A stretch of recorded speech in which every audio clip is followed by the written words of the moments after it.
Aquí lo que hacemos es un compostaje de tanto los residuos domésticos que generan las familias, vecinos y vecinas del barrio,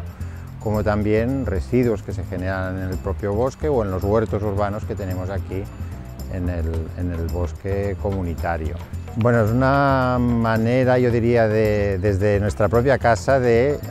acercarnos a los mecanismos que ha desarrollado la naturaleza, que ella misma sabe cómo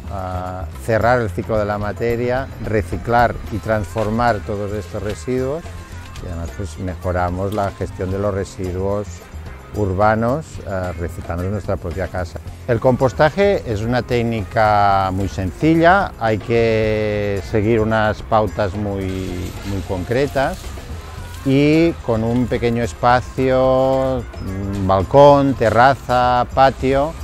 podemos un poco adaptar el tipo de compostaje que hacemos en casa en función de tanto de la producción que tenemos en casa de restos orgánicos, tanto de la cocina como de plantas de huerto y jardín,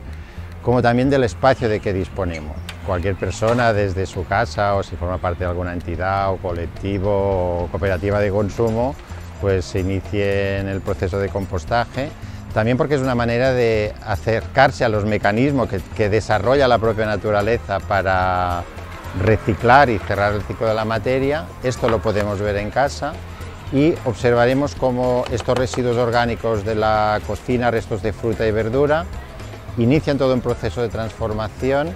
para obtener un producto que es una tierra excelente como fertilizante orgánico.